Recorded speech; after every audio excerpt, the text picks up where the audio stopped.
vamos a empezar con un repaso de la anatomía de la pelvis y del períneo, ¿ya? Entonces vamos acá. Miren, el esquema de este resumen de básicas está básicamente orientado a repasar la parte ósea, ¿correcto? La estructura ósea por este lado.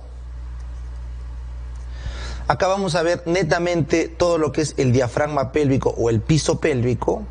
Y acá vamos a conversar un poco sobre el peritoneo y sus reflexiones en la pelvis y sobre una estructura de los diversos niveles o espacios perineales y pélvicos, ¿ya?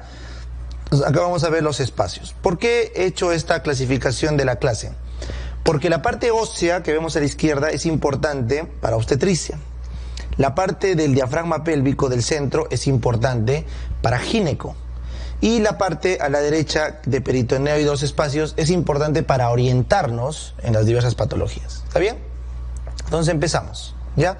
¿Qué podemos comentar del componente óseo? Entonces ustedes recuerden que la pelvis es una continuación del abdomen. Por eso se llama cavidad abdominopélvica. O sea, el abdomen viene por acá, ¿correcto? Hasta ahí. E inmediatamente empata con la pelvis. Ahí. Entonces la cavidad abdominopélvica, ¿correcto?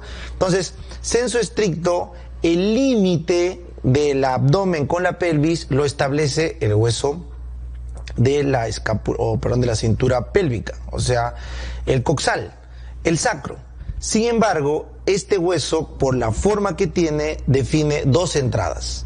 La entrada de la pelvis falsa, que sería a esta altura, a la altura de las crestas ilíacas, o sea, donde están las crestas ilíacas, a esa altura empieza la pelvis falsa, y la entrada a la pelvis verdadera, que es la que me interesa, que vendría a ser esta limitación, acá, esta de acá. Esta es la limitación a la pelvis verdadera, que en el plano lateral sería este de acá, el que va del pubis al promontorio, ahí, este diámetro, que los ginecólogos lo conocen como el conjugado anatómico, de 11.5 centímetros, ¿ya? De la parte superior del pubis, suprapubis, y al promontorio, ¿ya? Entonces, esta es la entrada a la pelvis verdadera. Entonces, vamos a suponer que este es el diámetro que le estamos quedando para entrar a la pelvis verdadera. Esta sería la pelvis verdadera, ¿ya? Entonces, ¿cuáles son los límites óseos para esa pelvis verdadera? Síganme, por favor, acá. Tenemos acá el sacro, correcto, la parte exacta del promontorio. Acá tenemos las alas sacras, correcto, los bordes laterales de las alas sacras. Acá tenemos la línea innominada, así se llama, línea innominada, o sea, no tiene nombre, correcto, no tiene nombre. Ya, acá tenemos la eminencia pectínea, acá hay una eminencia pectínea del pubis, ya, eminencia pectínea, y acá tenemos la rama del pubis y la sínfisis del pubis. Entonces, todas estas estructuras delimitan el ingreso a la pelvis verdadera por parte del hueso coxal y sacro. Coxal y sacro. Recuerden que el hueso coxal está formado, pues, ¿no?, por el ilíaco, el isquion y el pubis, ¿no es cierto? Y el pubis, ¿ya? Muy bien, entonces eso es lo primero que quería dejar claro. Ahora, cuando vemos por debajo esta estructura de la pelvis ósea, tenemos unos diámetros muy importantes desde el punto de vista obstétrico. Entonces, el diámetro subpúbico coxígeo de más o menos 13 centímetros, como están viendo acá, sería el diámetro anteroposterior, ¿correcto? El diámetro anteroposterior. Muy bien, ahora tenemos acá este diámetro biciático de 11 centímetros. El diámetro biciático de 11 centímetros, que es importantísimo, correcto, para el trabajo de parto. Es justamente la parte media del canal, que van a ver eso en obstetricia, que es crucial. Y aparte tenemos otro diámetro, que es el biisquiático, entre las dos protuberancias o las tuberosidades isquiáticas. Este diámetro bisquiático es mucho más grande, puede llegar a ser hasta 13 centímetros en algunos casos y tiene menor importancia desde el punto de vista obstétrico. ¿Ya está? Este oblicuo, el diámetro oblicuo de 12, solamente es con fines de clasificación anatómica. Muy bien. Finalmente, para terminar esta lámina, tenemos que recordar que si agarramos el pubis, tenemos 3 puntos para medir: suprapúbico, retropúbico y subpúbico.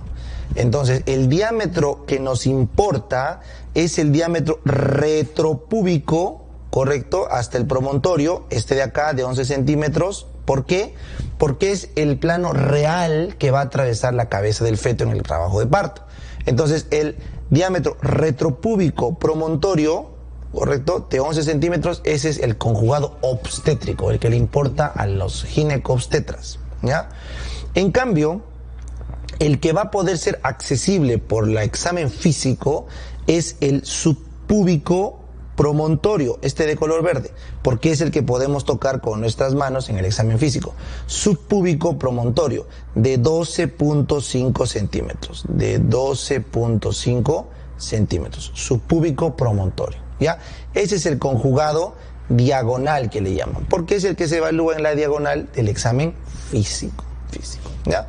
Muy bien, entonces con eso hemos repasado los puntos de la pelvis ósea que necesito que lo tengan en sus fundamentos teóricos, ¿ya? Vamos acá.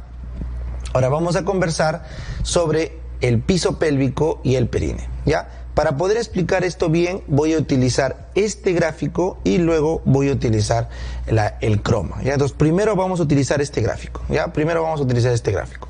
Entonces vengan acá. Esta imagen que están viendo acá es la imagen del diafragma pélvico, ¿correcto? El diafragma pélvico. Este diafragma pélvico tiene un componente muscular, ¿correcto?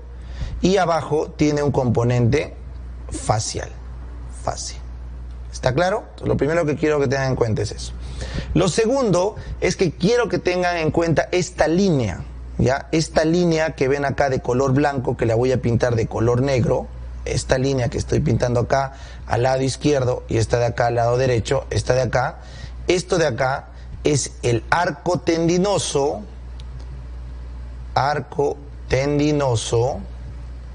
del músculo elevador del ano, ¿correcto? Ya está. Y finalmente quiero pintar con resaltador, ¿correcto?, todo este músculo acá, hay una ramita de color azul, perdón, verde, esta de acá, ahí está, y de color azulito esta larga, hasta acá atrás. ¿Ya está? Muy bien, entonces 3 estructuras. Esta vamos a marcar un poquito más. Ya está.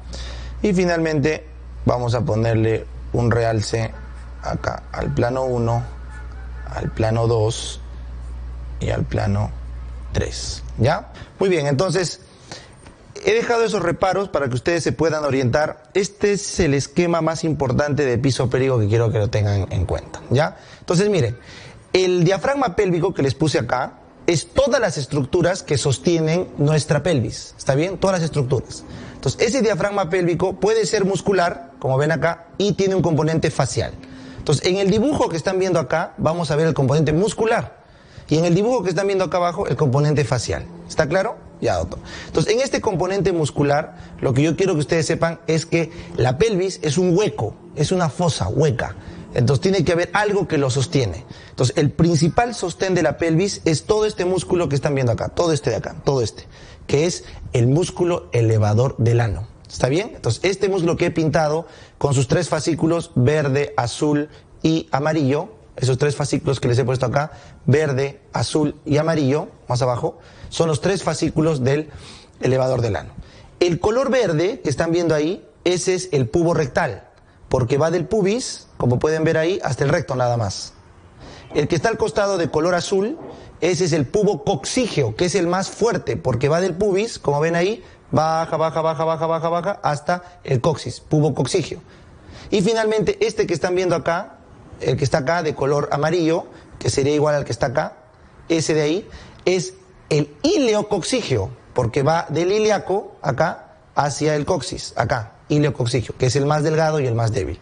Entonces, si ustedes combinan esos tres fascículos, puborectal, pubococcigio e iliococcigio, los tres tienen ¿a quién? Al músculo elevador del ano, que es el principal componente muscular. ¿Ya? Muy bien. Adicionalmente, este músculo elevador del ano tiene por atrás, acá pueden ver este musculito, este de acá, que son los coccigios. Este de acá a un lado y acá pueden ver el otro. Perdón, ese de ahí, acá, ese.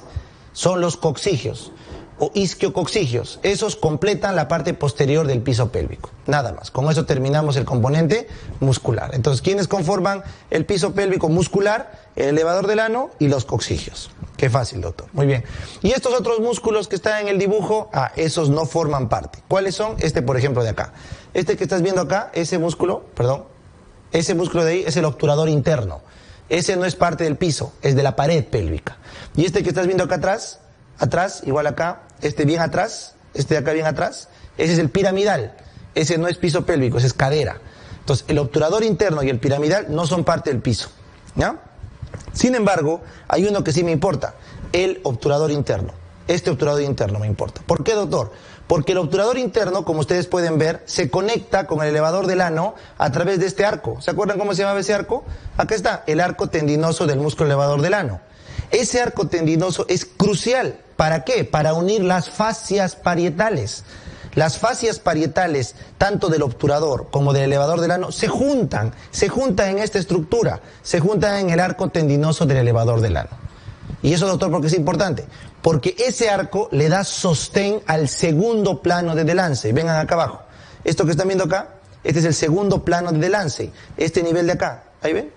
Perdón, ahí está. Segundo plano de Delancey. El segundo plano de Delancey es fascia, que va desde este arco tendinoso de la derecha hasta este arco tendinoso de la izquierda. Entonces, esta fascia, ahí chicos, esa tela es como una cama, es una cama que está encima de la vagina. La vagina está acá, esa fascia del segundo nivel, que se llama fascia paravaginal, está encima de la vagina, y acá encima está la vejiga. Entonces, este segundo nivel, este de acá, este segundo nivel de Delancey, ahí está, ese que estoy señalando, segundo nivel de Delancey, es como una tienda que va entre los dos arcos tendinosos, arriba está la vejiga y abajo está la vagina. Aprendan eso, por favor, ¿ya? Muy bien. Luego, para seguir nuestro esquema, en la parte superior tenemos el nivel 1 de Delancey, que es este de acá, que es el que contacta con el cérvix. Entonces, la fascia, el componente facial que están viendo acá, tiene unos engrosamientos en la pelvis, así se llama, fascia endopélvica densa se llama. Entonces, esa fascia endopélvica engrosada es lo que se conoce como el plano 1 de Delancey, que son los ligamentos uterosacros y cardinales. Así que esto que están viendo acá es el cérvix, donde dice nivel 1, y eso que está saliendo hacia atrás son los ligamentos uterosacros. A un lado, uterosacros al otro lado, y cuando se van hacia el lateral, más hacia acá, son los cardinales. Entonces, chicos, en el plano 1 de Delancey, acá, en el plano 1 de Delancey, que está a la altura del cérvix, salen dos ligamentos, así. Este es el ligamento cardinal de un lado, cardinal del otro, y hacia atrás, los ligamentos uterosacros. De tal forma que si mi cuello fuera el cérvix del útero, está suspendido ahí, colgado para mantener aquí al nivel 1 del plano de Delancey. Entonces, ¿quién hace el nivel 1 del plano de Delancey? El cardinal y los uterosacros, ¿ya? Entonces, ahí tienes otro componente facial importante. Entonces, ya van dos, el cardinal, que es el nivel 1, y las fascias paravaginales, que es el nivel 2. Ahora, para terminar esta explicación, quiero que vuelvan al gráfico de acá arriba, al músculo elevador del ano. Ustedes pueden notar que en la parte anterior no he pintado nada, eso que está de blanco ahí no hay nada. Eso es un hueco. Es un hiato urogenital, y ese hueco está tapado con una membrana, ¿correcto? Que se conoce como diafragma urogenital. Entonces, esta membrana que están viendo acá de blanco también es fascia. También es fascia. Entonces, esto que están viendo acá abajo, el plano 3, este de acá, el plano 3, que están viendo acá, ahí, sorry.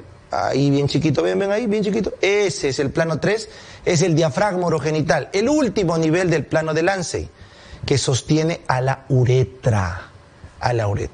¿Ya? Entonces, con esto estamos listos para entender. El plano 1, vean acá arriba, el plano 1 de Delancey, ¿se acuerdan que sostenía? Al útero. El plano 2, ahí más abajo, a la vejiga. Y el plano 3, más abajo, a la uretra. Nuevamente, el plano 1, más acá, útero. El plano 2, vejiga. El plano 3, uretra. Cada plano de Delancey sostiene una víscera. ¿Y está conformado por qué? Por fascia. Fascia. ¿Ya? Entonces, con eso les expliqué el componente facial. Si eso le suman el componente muscular, que es el elevador del ano y el coccigio, juntos tienes lo que se conoce como el diafragma pélvico. ¿Ya? El diafragma pélvico. Muy bien. Entonces, con eso ya está nuestra explicación. Vamos a conversar ahora del peritoneo. ¿Ya? Miren.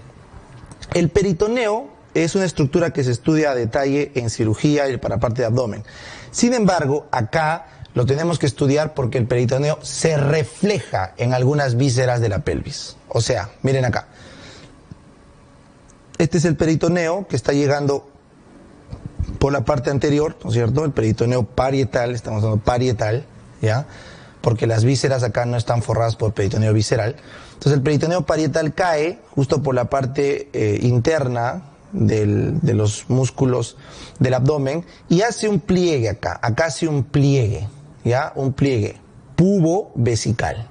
Este es un pliegue pubo del pubis a la vejiga, pubo-vesical. Entonces, este pliegue se mueve cuando la vejiga aumenta de tamaño por la orina. Es un pliegue móvil, ¿ya?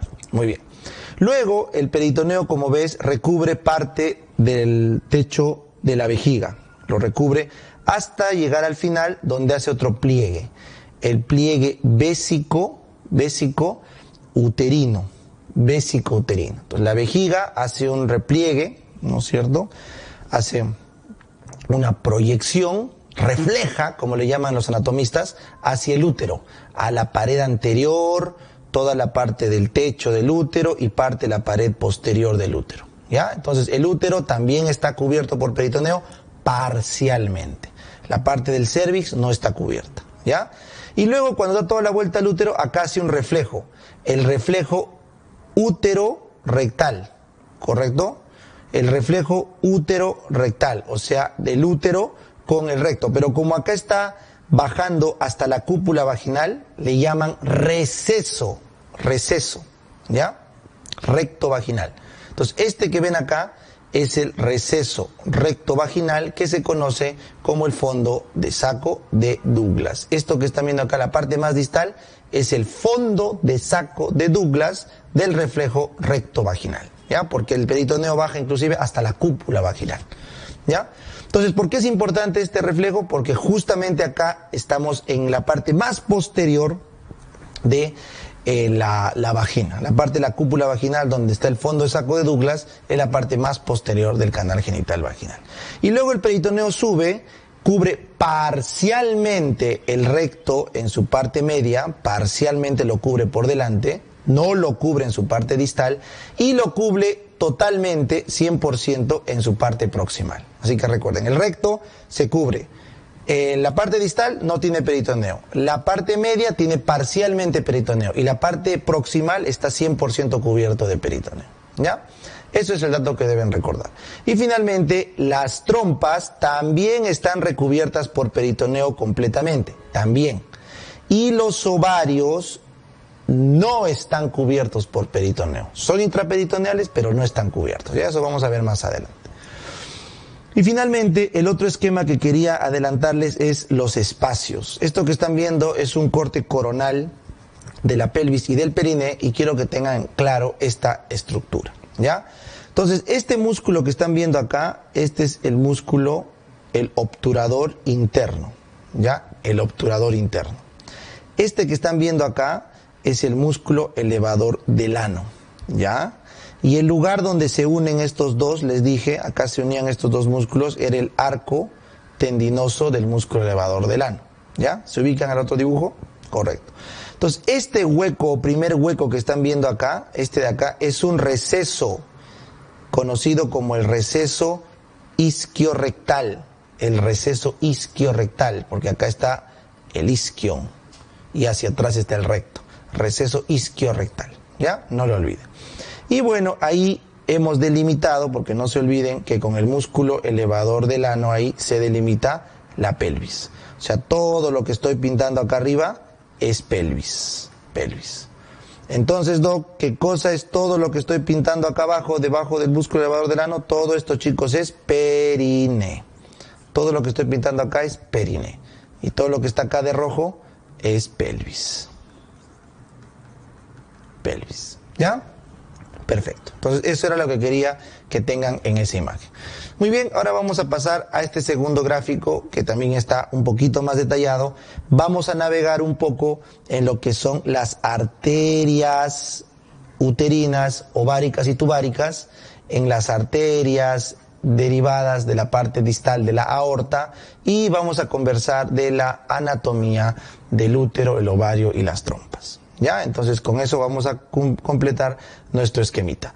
Este gráfico que están viendo acá lo voy a comentar más adelante, en la siguiente lámina. ¿Ya? Entonces, vamos a ver acá. Yo les dije que en la vista frontal coronal teníamos que identificar las siguientes estructuras. ¿Cómo se llamaba este?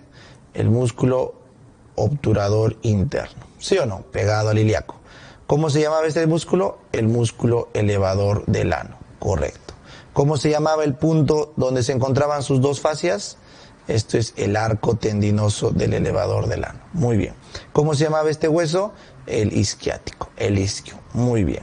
Entonces, ¿cómo se llamaba este hueco que quedaba acá? Voy a pintarlo con azulito. ¿Cómo se llamaba este hueco que quedaba acá? El receso isquiorectal. Esto que están viendo acá es el receso isquiorectal. Receso isquiorectal, ¿correcto? Muy bien. Entonces, hasta acá, todo lo que voy a pintar, un minutito, todo lo que voy a pintar acá arriba, por encima del músculo elevador del ano, ¿qué es eso? Pelvis, correcto. Todo lo que estoy pintando acá se llama pelvis. Ya está, pelvis. ¿Y cómo se llamaba entonces lo que estaba por fuera? Todo lo que está por fuera del elevador del ano, todo esto hasta acá, todo esto de acá, todo esto que estoy pintando de color verde, ¿cómo se llama? Se llama periné. Correcto, doctor, periné. Sin embargo, tú te puedes dar cuenta que este periné tiene dos espacios.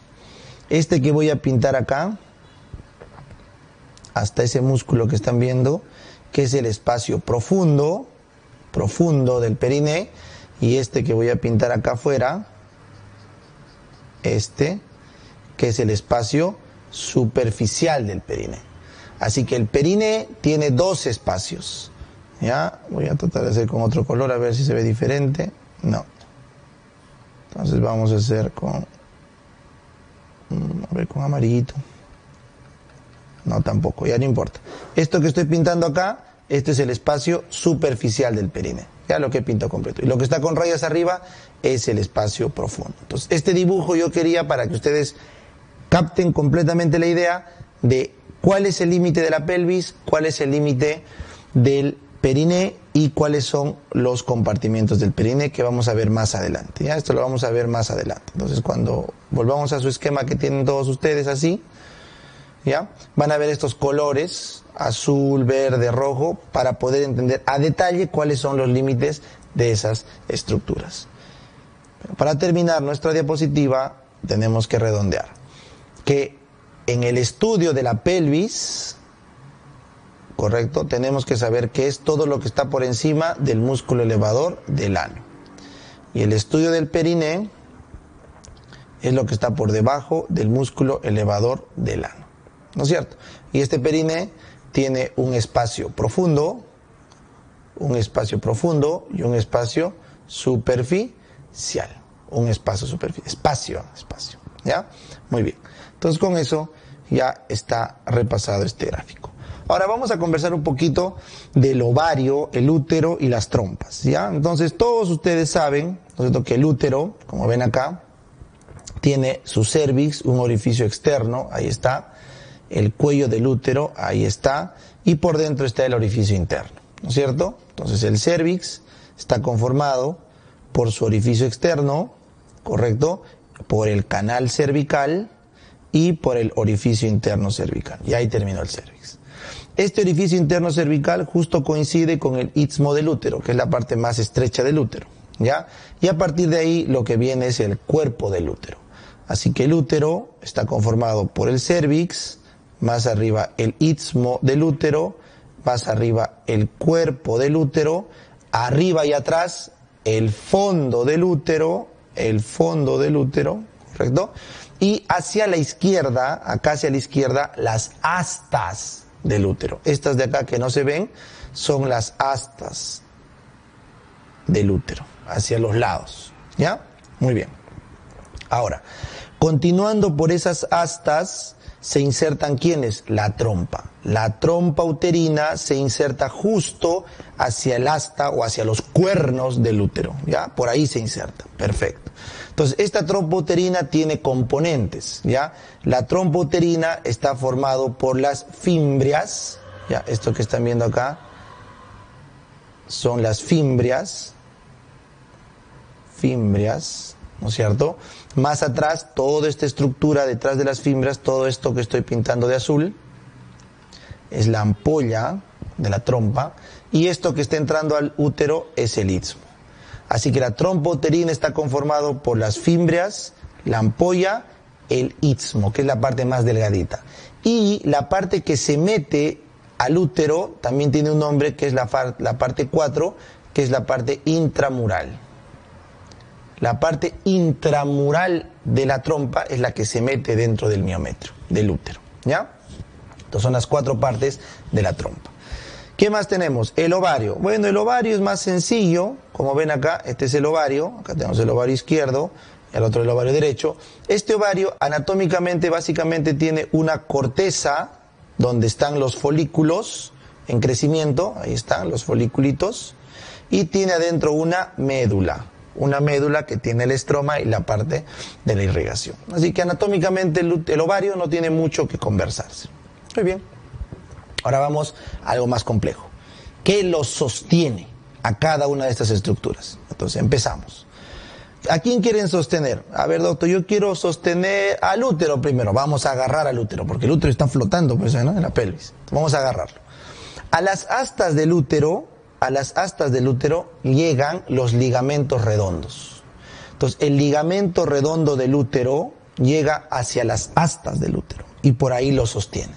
Entonces, se encarga básicamente de la flexión uterina. El útero está flexionado gracias a los ligamentos redondos, que llegan a las astas uterinas. Al fondo de saco no le llega nada, simplemente encima del fondo de saco y por todo el cuerpo, correcto, hasta el istmo, en toda esta parte es donde cae este manto, correcto, que es el ligamento ancho. Entonces, todo esto que están viendo acá, toda esta cosa de color nacarado, es el ligamento ancho, ¿ya? Entonces, al cuerpo y al fondo le llegan el ligamento ancho uterino, que es un repliegue del peritoneo que les expliqué en la diapositiva anterior. Voy a volver acá. Vamos a volver acá. Entonces, todo esto que están viendo que cae encima del útero y las trompas, todo eso, ese pliegue termina siendo, todas esas fibras, ¿no es cierto? Todo ese tejido conectivo termina configurando el ligamento ancho, ¿ya? El ligamento ancho. Muy bien. Entonces, volvemos nuevamente acá a nuestro dibujito. Ese ligamento ancho, cuando te vas hacia los laterales, adquiere nombres particulares en función de sus partes. Por ejemplo, lo que sostiene al útero, toda esta zona que está solamente pegada al útero en la parte lateral, se llama mesometrio. Mesometrio, ¿ya? Lo que sostiene entre la trompa y el ovario, todo esto que sostiene acá entre la trompa y el ovario, todo este espacio, es el mesosalpinx. Mesosalpinx, porque es el meso de la trompa. Y lo que sostiene inmediatamente pegado al ovario, lo que está pegadito al ovario, junto inmediato, es el mesoovario. Mesovario. Así que mesovario, mesosalpinx, mesometrio, todos son partes de ¿quién? Del ligamento ancho, ¿ya? Muy bien. Finalmente, el ligamento ancho en su parte más distal hacia abajo, o sea, caído acá, recibe un engrosamiento. Esto que estoy pintando así es un engrosamiento del ligamento ancho. Ese engrosamiento del ligamento ancho se conoce como ligamento cardinal o de McEnroth, el que hace un rato les comenté que es el plano 1 de Delancey. Entonces, justo a la altura del istmo del útero, ahí se inserta este que se conoce como el ligamento cardinal o ligamento de McEnroth. Ligamento cardinal o ligamento de McEnroth, ¿ya? Entonces, este ligamento de McEnroth es el engrosamiento distal del ligamento ancho y se encarga de anclar al útero en sus lados laterales. O sea, sus laterales del útero se anclan por este ligamento cardinal o de McEnroth, ¿ya? Perfecto. Entonces, con eso ya hemos sostenido al útero. Así que si les preguntan cómo se sostiene el útero, por el ligamento redondo, por el ligamento cardinal o de McEnroth y por el ligamento ancho. Adicionalmente, no me quiero olvidar, les dije en la diapo anterior que del istmo hacia atrás se van los ligamentos útero-sacros. Los ligamentos útero-sacros amarran al útero hacia atrás, ¿ya? Muy bien. Entonces, con eso está completado esta parte de sostén del útero. Ahora vamos a sostener a la trompa. Doctor, ¿cómo sostengo la trompa? Suficiente con el mesosalpinx. El mesosalpinx, este meso, es suficiente para fijar a la trompa. No requiere más nada, ¿ya? Porque no pesa mucho. Muy bien.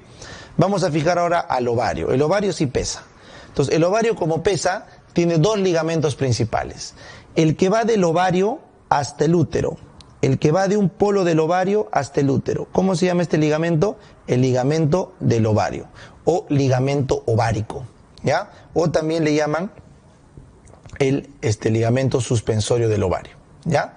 Entonces, este ligamento, ¿ya? El ligamento ovárico, el nombre en sí correcto anatómicamente es útero ovárico, ¿ya? Para que no haya acá confusión, el ligamento útero ovárico, ¿ya? Es el que va del útero al ovario, ¿ya? Muy bien, entonces con eso está el ovario amarrado al útero, un polo, pero falta el otro.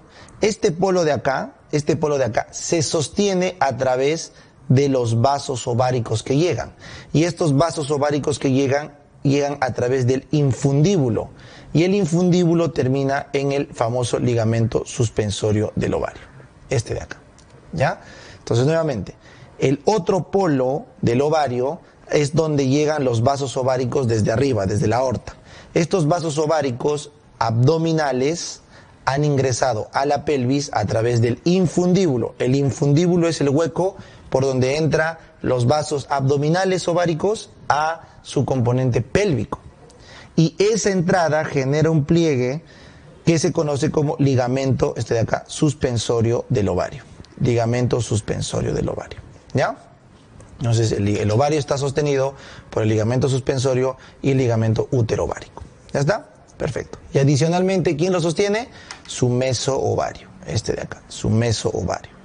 Por favor, recuerden, el ovario es un órgano intraperitoneal, o sea, está dentro de la cavidad del peritoneo, pero no está cubierto por peritoneo. Esa es su característica. Esa es una característica importante. La gran mayoría de los órganos intraperitoneales están recubiertos por peritoneo, pero el ovario no, es intraperitoneal, pero está libre, no está cubierto por peritoneo. Por eso cuando una chica ovula, el ovocito queda libre a la cavidad peritoneal, libre, y obviamente las fímbrias lo atraen hacia la trompa, pero queda libre, ¿ya? Entonces eso deben recordar en este gráfico. Muy bien. Ahora vamos a conversar de las arterias, ¿ya? Las arterias son muy importantes, ¿ya? No serán pregunta examen repetida, pero es muy importante que las conozcamos, ¿ya? Entonces vamos a nombrarlas una por una, ¿ya? Entonces empezamos. Parece difícil, pero no lo es, créanme, no lo es. Esto que están viendo acá, ¿cómo se llama? La aorta, claro, la aorta. En este caso, la aorta abdominal, ¿no es cierto? El componente abdominal de la aorta. Ya está. Esta aorta va a dar esta gran rama. Esta que están viendo acá, esta de acá y esta de acá abajo son las gonadales. En este caso, la que se va por fuera, ¿quién creen que es? La del varón, la arteria testicular. Testicular. y la que se va por dentro, pegado a la pared pélvica por dentro y delante de la ilíaca, esta es la femenina, la arteria ovárica. Así que ya saben, esta que está bajando acá es la arteria ovárica, hasta acá. ¿Está bien? Correcto, Doc. Entonces la arteria ovárica está bajando desde arriba hasta acá. Nos vamos a quedar con esta porque estamos en gineco. Ya está. Ahora, seguimos bajando, o sea, acá seguimos bajando, y esta rama, ¿cómo se llama esta rama final? La arteria mesentérica inferior. Esa es la mesentérica inferior, ¿ya? Y esta mesentérica inferior, como ven acá, va a dar una ramita. Esta ramita es la rectal superior. La rectal superior es una ramita de la mesentérica inferior, ¿ya? Muy bien. Seguimos bajando y la aorta acá se va a dividir en dos. Una para acá y una para acá. ¿Cómo se llaman estas arterias? Ilíaca. La arteria ilíaca común. La arteria ilíaca común es la división final de la aorta, ¿no es cierto? Correcto.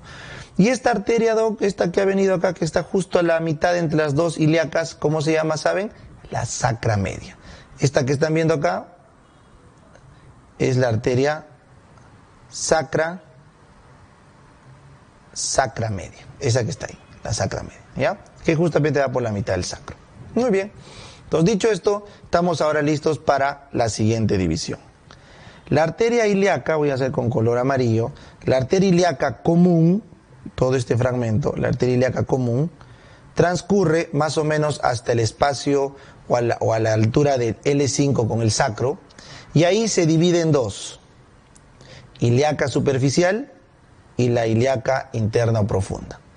Entonces, ilíaca externa, ilíaca interna. Entonces, la ilíaca común se va a dividir en esta rama grande, que es la ilíaca externa, y en esta de acá adentro, que es la ilíaca interna, o también llamada hipogástrica.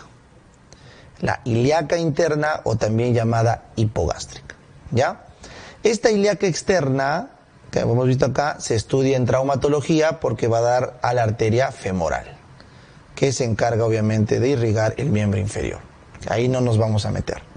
En cambio, lo que nos importa en gineco, la estrella del día de hoy es la hipogástrica o ilíaca interna, esta de acá, la hipogástrica o ilíaca interna, ¿ya?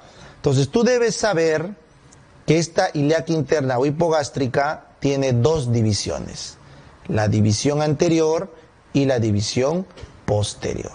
La división anterior y la división posterior, ¿ya? Entonces, como ves que acá es un enmarañado de arterias, yo te voy a guiar y tú vas a apuntar, ¿ya? Nos vamos a poner zoom. Acá está, ¿correcto? Vamos a poner zoom. Entonces, esta ilíaca interna, que más o menos mide 4 centímetros antes de partirse, transcurre pegada al hueso ilíaco. Ahí está, ¿ya? Y se divide en una división anterior y una división posterior. Te dije, ¿no es cierto? Correcto. Entonces vamos a empezar por la división posterior, que es la más fácil. ¿Ves este vaso que regresa? Sí, Doc, se está regresando. Es el vaso ileolumbar. Apunta. Este vaso que regresa es el ileolumbar, porque se va al ilíaco, acá, y se va a la lumbar. Ileolumbar. ¿Ya? Muy bien. ¿Qué más? Esta que están viendo acá, esta otra rama, es la glútea superior. Esta rama que ves que se da la vuelta por el foramen magno y se va para atrás, esta rama que ya no la vemos acá porque se dio la vuelta, es la glútea superior. Glútea superior. ¿Ya? Muy bien. Y finalmente, estas que están dando acá, esta 1, 2 que ven acá, son las sacras laterales. ¿Se acuerdan que esta era la sacra media? ¿No? Bueno, pues de la división posterior salen las sacras laterales. Facilito. Entonces, división posterior, ileolumbar una, sacras laterales y glútea superior que da la vuelta por el foramen magno y se va al glúteo. Qué fácil. ¿Ya está? Entonces, ya dicho eso, división posterior, vamos a escribir la ileolumbar, la glútea superior y las sacras laterales. ¿Ya está? Muy bien. Ahora vamos a conversar de la división anterior. Entonces, la división anterior, como ves acá, es más compleja. más compleja. Entonces, esta primera rama que estás viendo acá, mira cómo baja, baja, baja, baja. Esta de acá, perdón. Mira cómo baja, baja, baja, baja, baja. Y se sube hacia la rama púbica.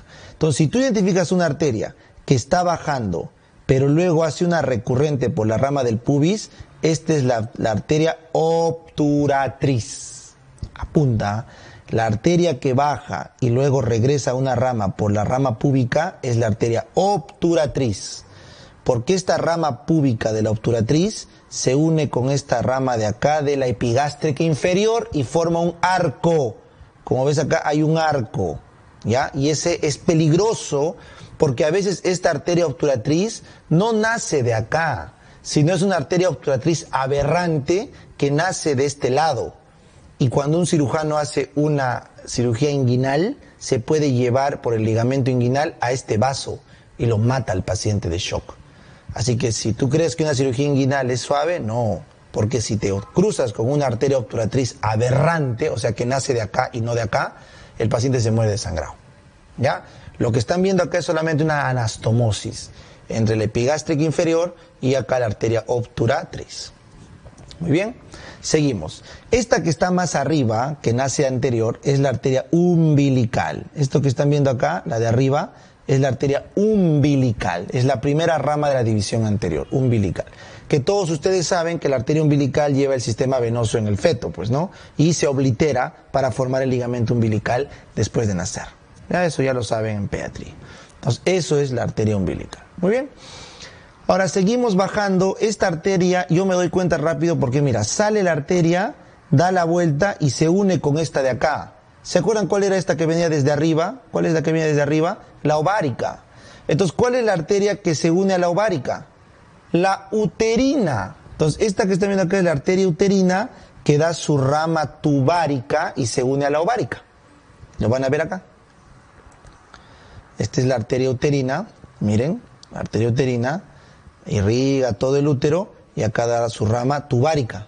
Ramas tubáricas. Entonces, las ramas tubáricas irrigan la trompa y se unen con la arteria ovárica, esta que está viendo por acá. Entonces, esta foto que están viendo acá es la unión de las ramas tubáricas de la uterina con la arteria ovárica. ¿Ya? Muy bien, ya está. Finalmente, debajo de la uterina sale esta de acá, que es la arteria vaginal. Vaginal. Y la arteria vaginal en la mujer es el equivalente a la vesical inferior del varón. ¿Ya? Del varón. Muy bien. Seguimos bajando. Esta última ramita que ven acá, miren por favor, es muy importante. Esta arteria de acá pasa por la espina ciática, ¿correcto? Y da la vuelta del foramen mayor hacia el foramen menor. Entonces, este es el ligamento sacro isquiático o isquiosacro, esta de acá. Entonces, este ligamento también llamado sacro tuberoso, este ligamento sacro tuberoso, te permite diferenciar el foramen magno y el foramen menor. Y por acá da la vuelta esta arteria, que es la arteria pudenda, no lo olviden. Entonces, la arteria pudenda sale de la pelvis para entrar al periné a través de la protuberancia o de la tuberosidad isquiática en este giro que están viendo acá. Y la fascia del obturador interno le hace un hueco que se conoce como el conducto de Alcock. Ahorita vamos a ver, conducto de Alcock, que es el trayecto pegado al isquion que tiene esta arteria, que es la pudenda interna.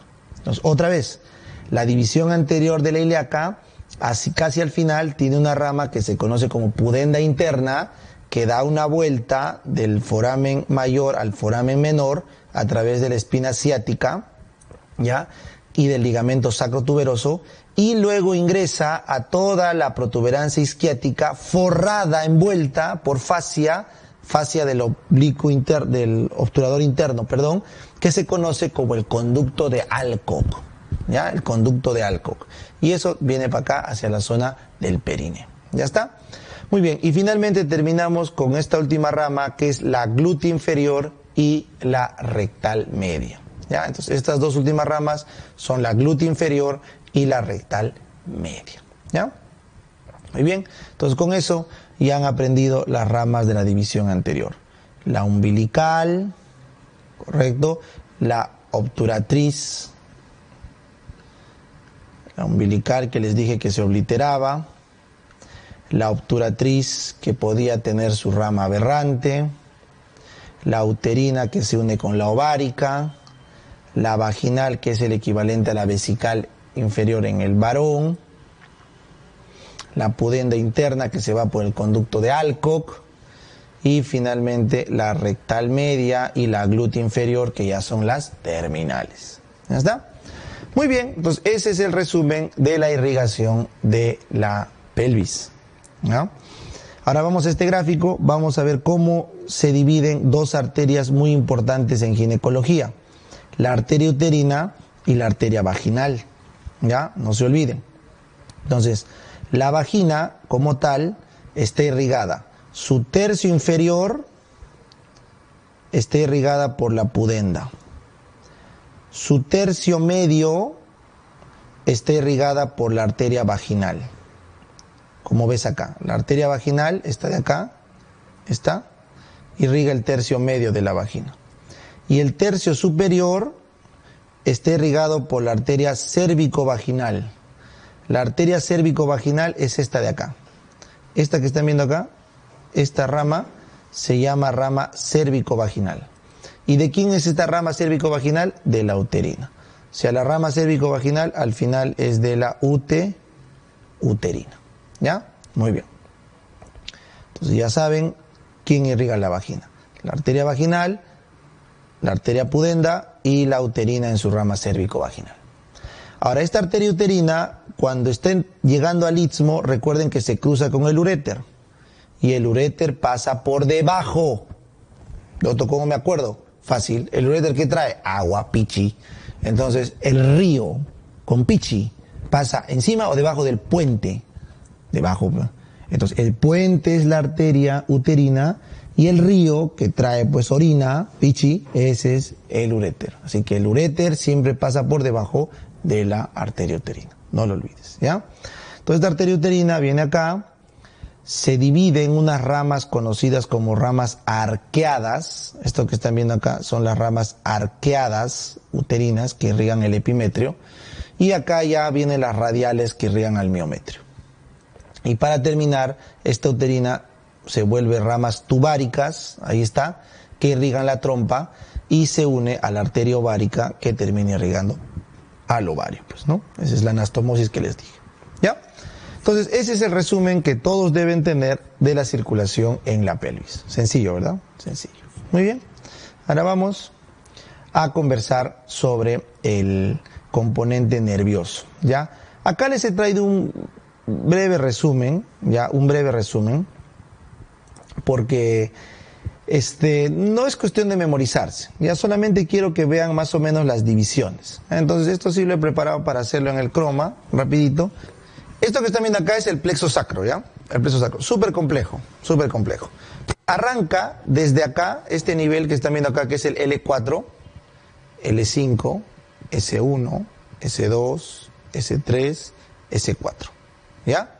Esas son todas las raíces. Entonces, estas raíces van a tener divisiones posteriores, ¿correcto? Y divisiones anteriores. Tiene sus dos divisiones. De color verde las anteriores, de color naranja las posteriores. ¿Ya? Entonces, no es tanto eso lo que importa aprender acá, sino es los niveles. Eso sí quiero que recuerden. Por ejemplo, en esta parte de atrás, en la parte sacra propiamente dicho, el nervio pudendo, está conformado por las raíces S2, 3 y 4. Acuérdate, el nervio pudendo, ¿ya? Que se va al periné. Entonces, acá abajo les he puesto lo que irriga este nervio pudendo. Vamos a hacer con la mano nomás. Este periné, acá, es inervado por el pudendo, ¿ya? Ramas 2, 3, 4.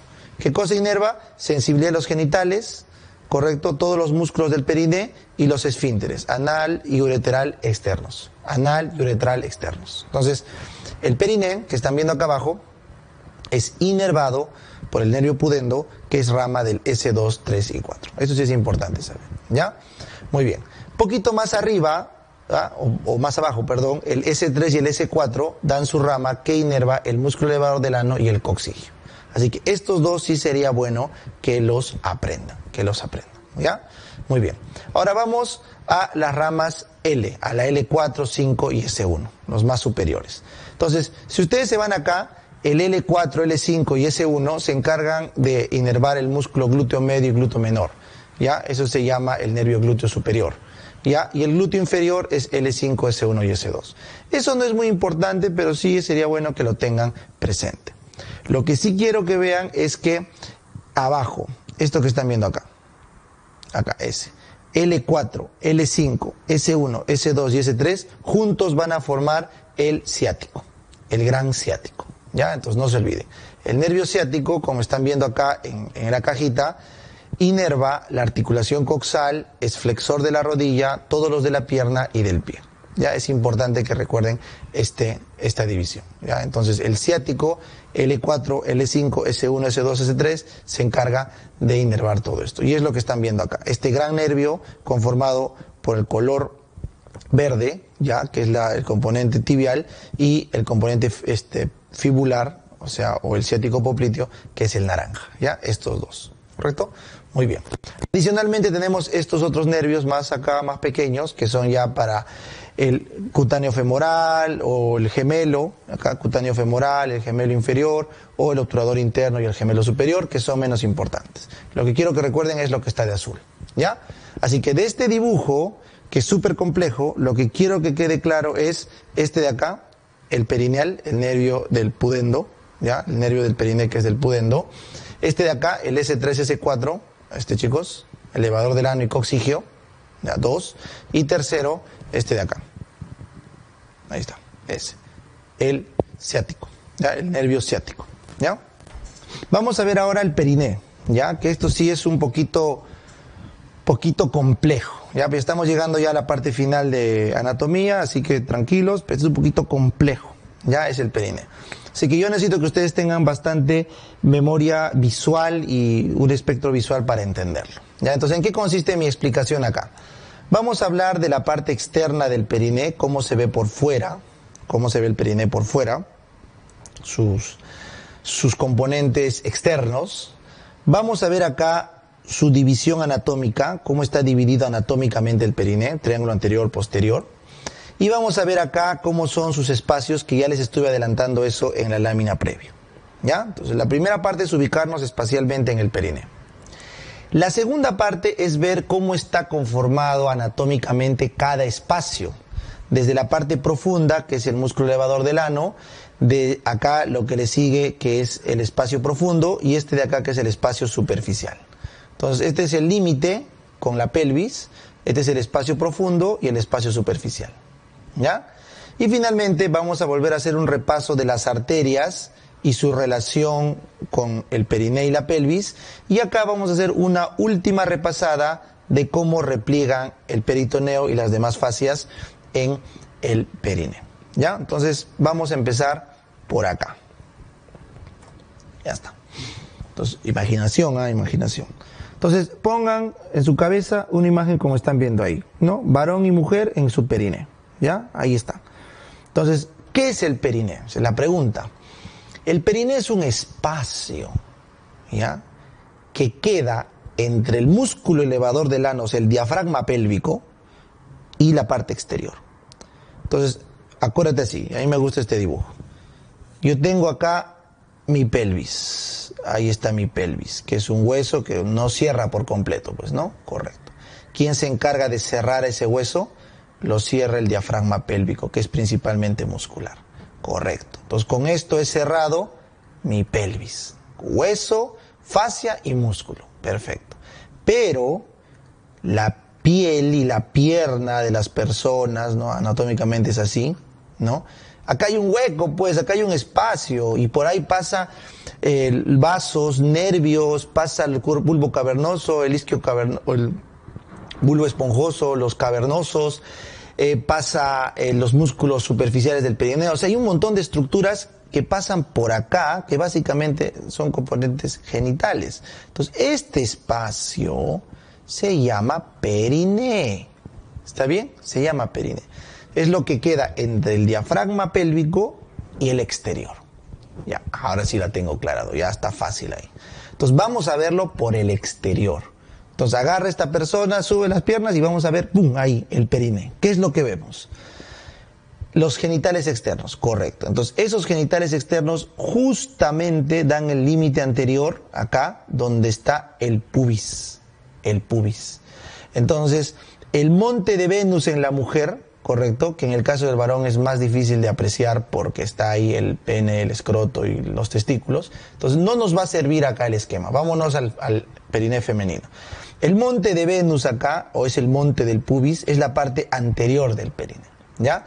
Luego, si le seguimos, vamos a ver más abajo, en la nalga, en la parte media, una protuberancia, ¿no es cierto? Esa es la tuberosidad isquiática, donde nos sentamos, ¿no es cierto? Entonces, ese es otro reparo,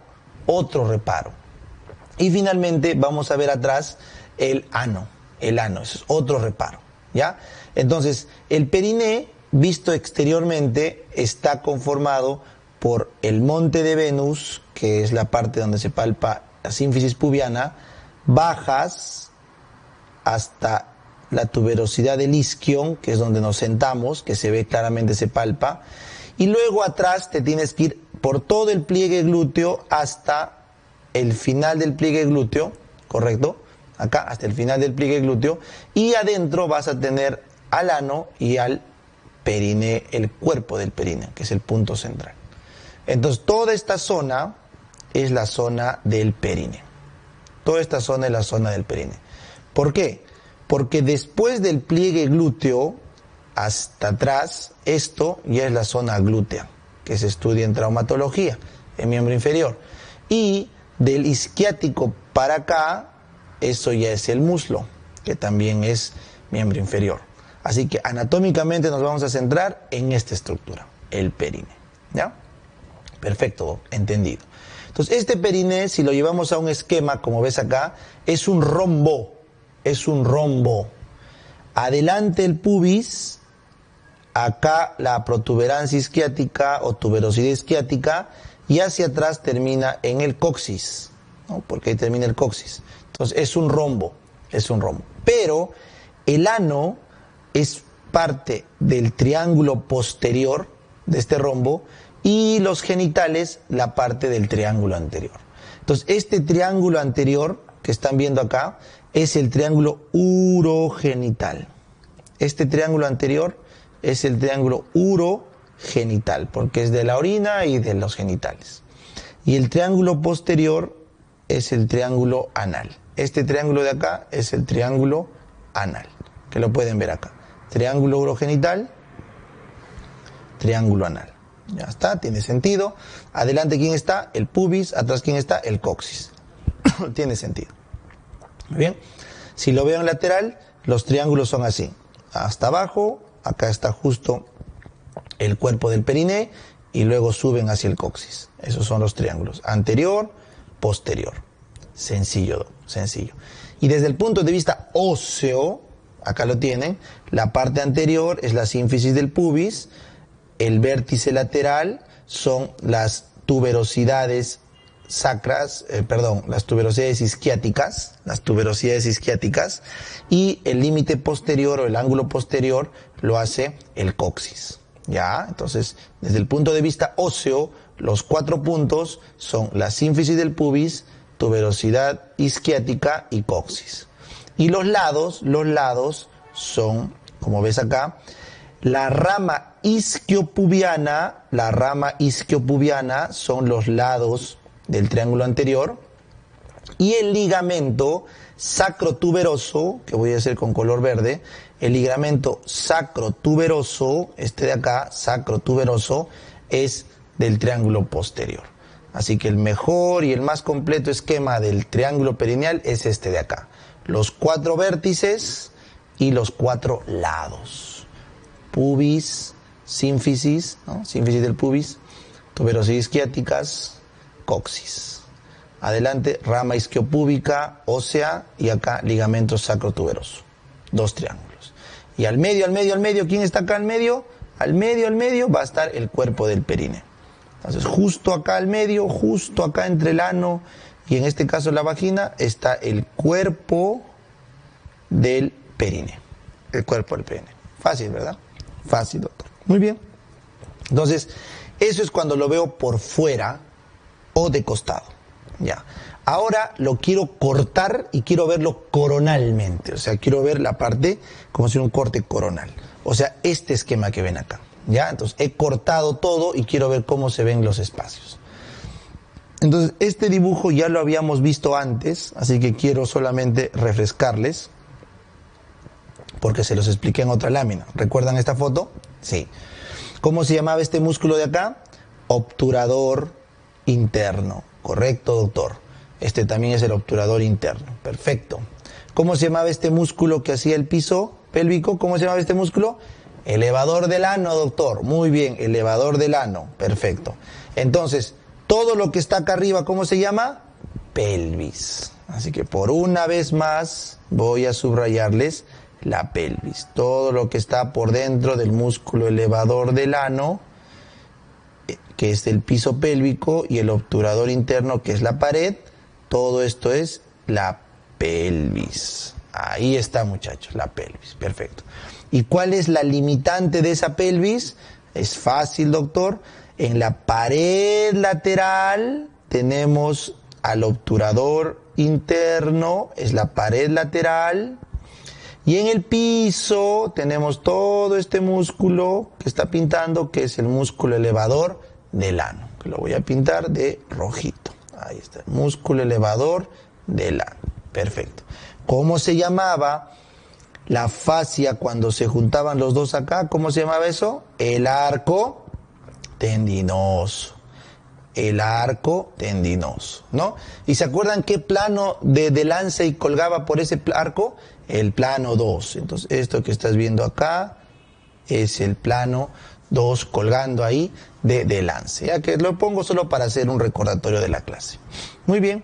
Ahora, ¿qué más tenemos, Doc? Bueno, acá vamos a entrar ya de lleno en el periné. O sea, todo lo que está acá por fuera de este elevador del ano es el periné. Entonces yo ya les había dicho en la diapo anterior, lo voy a pintar con azul. Esto que está acá, esto es el periné.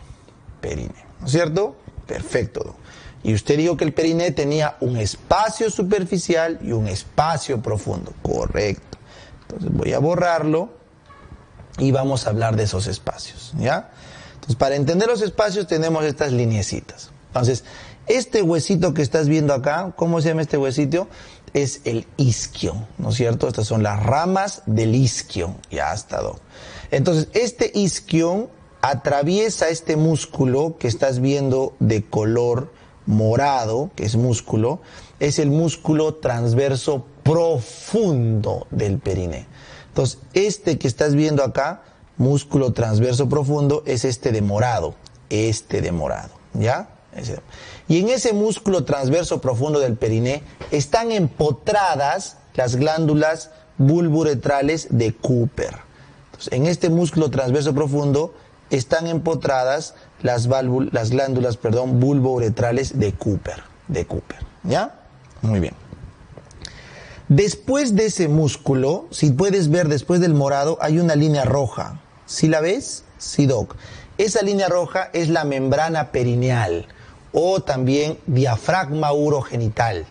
Esta membrana perineal, ¿se acuerdan que les dije? Era el tercer nivel de Delancey, el que sostenía la uretra, ¿recuerdan? Esa es la membrana perineal. Entonces, todo lo que está por encima de la membrana perineal, pero por debajo del elevador del ano, es el espacio perineal profundo. Por eso lo pintan de moradito. Esto que están viendo ahí es el espacio perineal profundo. Y estos huecos que están viendo acá, huecos, son las fosas isquiorrectales. Fosas isquiorrectales. ¿Ya? Muy bien. Ahora, esa membrana perineal que ves acá de rojo es un sello, es como que pusieras una envoltura. De tal forma que afuera, todo lo que queda por fuera es el espacio superficial. Por eso, mira acá, el espacio superficial perineal lo han pintado de amarillo. O sea, estos componentes de acá de amarillo es el espacio superficial perineal. Esto de acá, ¿ya? ¿Y qué son esos? ¿Qué cosa es eso, Doc? Esto que está pegado al isquio es el cuerpo cavernoso. ¿correcto? Esto que estás viendo acá es el cuerpo cavernoso, que es la famosa pilar del pene. El pilar del pene es este que está pegado al isquio, ¿ya? Y el que está al medio es el bulbo esponjoso, el cuerpo esponjoso que al inicio tiene un bulbo, vamos a ver más adelante, el bulbo esponjoso, ¿ya? Este es el cavernoso, el isquio cavernoso. Entonces, estos componentes, el cuerpo esponjoso y el cuerpo cavernoso, estos tres son los que forman al final el pene. Por eso esos están ubicados en el espacio perineal superficial. Ahí lo tienes, ¿ya? Y están forrados por esto que ves de color verde. ¿Ven eso que ven de color verde? Es la fascia perineal profunda o fascia de Gallaudet. La fascia perineal profunda o de Gallaudet, ¿ya? Esa fascia se encarga de recubrir a el pilar del pene o el cuerpo cavernoso de ambos lados y al cuerpo esponjoso. ¿Está claro? Claro. Y finalmente, por fuera de todos, está cerrando la fascia perineal superficial o fascia de Coles, ¿ya? La fascia perineal superficial o fascia de Coles es la que está cerrando por fuera todo el espacio perineal superficial, y después de esto ya solamente hay grasa, tejido celular subcutáneo, que puede ser la continuación de la fascia de Camper o la fascia de escarpa del abdomen, dependiendo qué parte estemos, ¿ya? Hay grasa nada más y ahí se acabó porque ahí viene la piel. Entonces, esos son los niveles del perineo. Entonces, una vez más, por favor, mentalícenlo. Arriba tengo la pelvis con sus vísceras, el obturador interno y el elevador del ano me ponen los límites. Pasado eso, es periné, que se divide en periné profundo y superficial. ¿Por quién? Por la membrana perineal. De la membrana perineal para adentro, profundo. Para afuera, superficial. ¿Y qué hay en ese espacio superficial? El cavernoso, acuérdate, los cavernosos van hacia los costados, porque está el isquiático, y el esponjoso, ¿ya? El esponjoso que está al centro. El esponjoso al centro, ¿ya? Entonces, esos tres forrados por la fascia profunda de Gallaudet, y luego todo se delimita de la grasa por la fascia superficial de Coles. Ya está. Ese es nuestro repaso de perineo. Muy bien. Entonces, ahora quiero que bucees un cachito más y vamos a meternos a cada uno de los niveles, ¿ya? Sígueme, porque está fácil, pero necesito tu imaginación, ¿ya? Entonces, ¿se acuerdan cuál era el límite entre la pelvis y el periné? El elevador del ano, correcto. Entonces, acá te lo pongo. Mira el elevador del ano, ahí está. El pubo rectal, el pubo coccigio y el ileococcigio. Ahí están, los tres fascículos.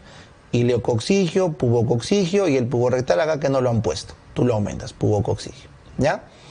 En la explicación que les hice hace un rato en el croma, les dije que había un tercer músculo que era el isquiococcigio o los coccigios, para cerrar la parte posterior. Y con eso tienes todo el componente muscular del piso pélvico, ¿no es cierto? Correcto, está clarito, ahí está. Pero había un hueco al medio, ¿no? Adelante, ¿se acuerdan? Había un hueco. Sí, doctor. Este hueco que ven acá, ¿cómo se llamaba? El diafragma urogenital. Entonces acá tienes el diafragma urogenital, ese hueco. Ya está, entendido.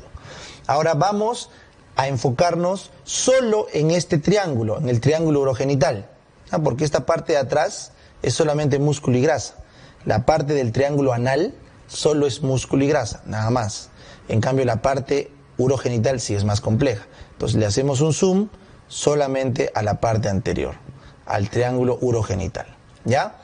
Entonces, en ese triángulo urogenital, chicos, por favor, llénenme todo de una grasita, eso que ven es una grasita, y ahora pónganme los músculos transversos profundos del periné. Acá está, músculo transverso profundo del periné, en el varón, que es hombre, a la izquierda, y en la mujer es un transverso profundo, pero es músculo liso, no es músculo estriado. Ya, ahí está.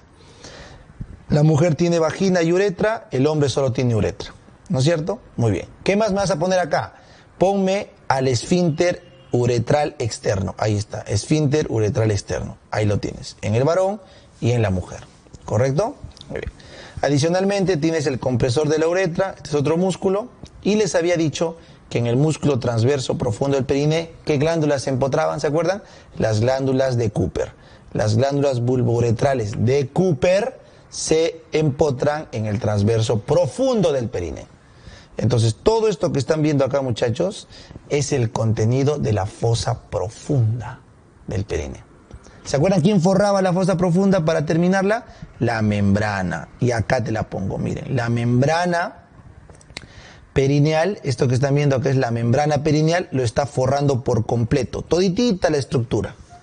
Y para que recuerden, en esa fase, en ese espacio profundo, es donde circulan los nervios y vasos dorsales del pene, los nervios y vasos dorsales del clítoris, acá, y los vasos perineales profundos. Así que los nervios y vasos del pene y clítoris y de los perineales están acá en el espacio profundo. En el espacio profundo, ¿ya? Entonces todo se forra con esa tela, como ves acá. ¿Cómo se llama esa tela? Es la membrana perineal. Eso que está forrando ahí es la membrana perineal. La membrana perineal, ¿ya? Entonces, una vez que la membrana perineal lo forró todo, hemos pasado a qué espacio? Al espacio perineal superficial, hacia afuera, ¿no es cierto? Ya. Ese espacio perineal superficial que están viendo acá afuera, que contenía los dos cavernosos y el esponjoso. Entonces, acá está. El cavernoso, ahí está, cuerpo cavernoso, y acá el esponjoso. Cuerpo cavernoso y el esponjoso. No olviden que el esponjoso nace en el bulbo del pene. Este es el bulbo del pene, sale el esponjoso. Acá en el caso del clítoris no es así. ¿Ya? En el caso del clítoris, lo que tienes acá es el bulbo del vestíbulo. Esto que están viendo acá es el bulbo del vestíbulo. ¿Ya? Y finalmente al costado, los esponjosos, los cavernosos de los costados nacen de los pilares. Esto que ves acá es el pilar del pene y el pilar del clítoris. Entonces los pilares se pegan al hueso y con eso tienes la estructura del pene. ¿Ya? En el caso de la mujer, acá sí hay un dato especial. Detrás del bulbo del vestíbulo están estas glándulas. ¿Cómo se llaman las glándulas en el vestíbulo de la mujer? Las glándulas vestibulares mayores o glándulas de Bartolino. ¿Ya? Entonces las glándulas vestibulares o de Bartolino están justamente acá detrás del bulbo del vestíbulo. ¿Ya está? Perfecto. Entonces, ¿esto qué correspondía, Doc? Todo esto era contenido de ¿quién? Del espacio, perineal superficial. Ahora, para la eyaculación y el orgasmo se necesita músculos que compriman a estas estructuras. Entonces, el pilar y los cavernosos se forran con este músculo que es el isquio cavernoso. Se forran con el isquio cavernoso. Y el bulbo y el esponjoso se forran con el bulbo esponjoso. Entonces el músculo bulbo esponjoso y su rafe envuelven esas estructuras. ¿Ya? Este bulbo esponjoso se ancla en el cuerpo del perineo, acá, en el cuerpo del perineo. Y de ahí salen dos músculos más que son los transversos superficiales del perineo. Transverso superficial del perineo, transverso superficial del perineo. ¿Ya? Y para atrás, y acá tenemos el ano y el esfínter anal externo que también termina en el cuerpo del perineo. Así que si te preguntaran qué termina en el cuerpo del perineo, el bulbo esponjoso, los transversos superficiales del perineo y el esfínter anal externo. ¿Ya? Ahí termina. Y chicos, ¿cómo se llama la fascia que envuelve todo esto? ¿Cómo se llama la fascia? ¿Ya? La que envolvía todo esto, ¿ya? La fascia de Gallaudet. La fascia profunda de Gallaudet. Y luego por fuera, la fascia de Coles. De Coles. ¿Ya? Muy bien. Entonces con eso hemos hecho un resumen de todas las capas del perineo. Ahora sí, llegamos a la parte final, que les dije que era un último resumen sobre las relaciones vasculares y el peritoneo en la cavidad pélvica. Entonces empezamos, miren acá, ¿cómo se llamaba este músculo? Nuevamente, 4, obturador interno, perdón, acá el 5, obturador interno, porque tiene que estar pegado al hueso. 5, obturador interno, ¿ya? Este 4 que está más arriba, ese es el ilíaco, está muy arriba, ese no nos importa, ¿ya? ¿Cómo se llamaba este que hacía el sostén? El 6, el elevador del ano, es elevador del ano. ¿Cómo se llamaba lo que unía ambas fascias? El arco tendinoso. Esto que une ambas fascias es el arco tendinoso. Arco tendinoso, muy bien. Por encima de este arco tendinoso están estos vasitos. Esto que ven, uno son los vasitos de la ilíaca externa. Eso se estudia en miembro inferior, ¿ya? Acá no lo vamos a ver. Y 2, el uréter, ¿ya? Sin embargo, lo que nos interesa acá, y yo les expliqué, era el obturador interno, este de acá, ¿se acuerdan? En el isquion, por ahí pasaban, ¿qué van? El pudendo, ¿no es cierto? Entonces, esto que están viendo acá es el van pudendo. Arteria, nervio y vena pudenda. Y este arteria, nervio y vena pudenda están forrados por una fascia que viene del oblicuo interno. Esto se conoce como el conducto de Alcock, ¿ya? Esto que están viendo acá es el conducto de Alcock.